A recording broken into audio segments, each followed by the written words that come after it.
প্রিয় সুধী, bddukan.com থেকে আমি আপনাদেরকে স্বাগতম জানাচ্ছি। আসসালামু আলাইকুম। এই হইল আমাদের পোড়া মোবিল দিয়ে চালিত চুলা। এই চুলার বৈশিষ্ট্য যদি আপনারা জানতে চান, তাহলে আমি বলবো যে আপনাদের একটা চুলা চালাইতে যে পরিমাণ গ্যাস খরচ হয়, তার 1/5 পয়সা এই চুলাতে খরচ হবে না। আপনারা ভিডিওটি একটু দেখুন, নজর দিয়ে বুঝতে পারবেন যে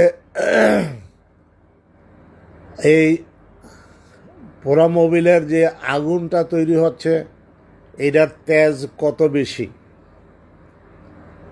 আপনারা অবশ্যই যারা রেস্টুরেন্ট এবং মাদ্রাসা পরিচালনা করেন, তারা উপকৃত হবেন। আমরা আপনাদেরকে ধাপে ধাপে এই চুলার বিভিন্ন ব্যাপারগুলি আমরা বুঝিয়ে দেব।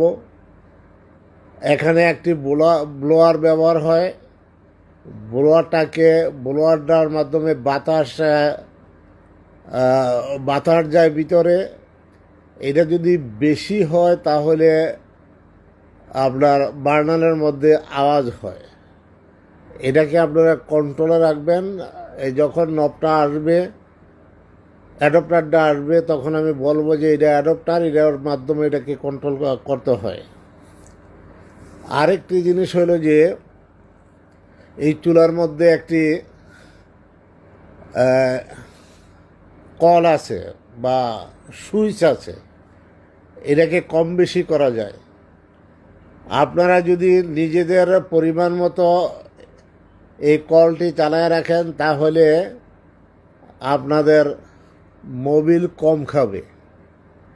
আগুন ঠিকই হবে, কিন্তু মোবিল কম খাবে। মোবিল যদি বেশি ছাড়েন, তাহলে বার্নারের ভিতরে যদি মোবিল যায়, তাহলে আপনার ধোঁয়া বাহির হবে। এই ভুলটি দয়া করে আপনারা করবেন না। সামনের দিকে আগাইতেছে, আমি আপনাকে বাকি জিনিসটাকে দেখাবো। আমার মনে হয় যে এখনই আপনারা দেখতে পাবেন তার কার্যক্রম। আগুনের পরিমাণটা আপনারা দেখতে পাচ্ছেন। যারা যে চুলার মধ্যে আগুন জ্বালাইছে, তারা নাকি খিচুড়ি খাবে, খিচুড়ি পাক করতেছে। এটার মধ্যে বিভিন্ন জিনিস মিক্স করে খিচুড়ি খাবে। খুব সুন্দর আগুন। আপনারা একটু অপেক্ষা করুন। আপনাদেরকে আমি বলতেছি কিভাবে এটা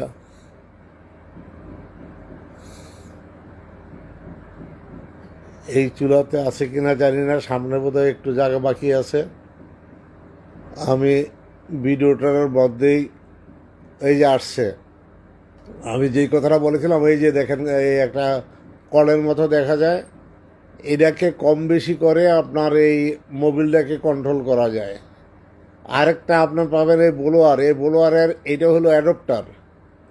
এটা হলো ব্লোয়ারের অ্যাডপ্টার। এই যে দেখেন, এই যে হাতটা দিছে, এইটা হলো অ্যাডপ্টার। এটা দিয়ে আপনি বাতাসটাকে কম বেশি করতে পারবেন। আপনার এই কাজ। বাকিরা তো আগুন জ্বালাই দিবেন একটু প্রক্রিয়া করে, আর তো কোনো কাজ নাই সারাদিনের মধ্যে। আমি আশা করি যে আমার কথা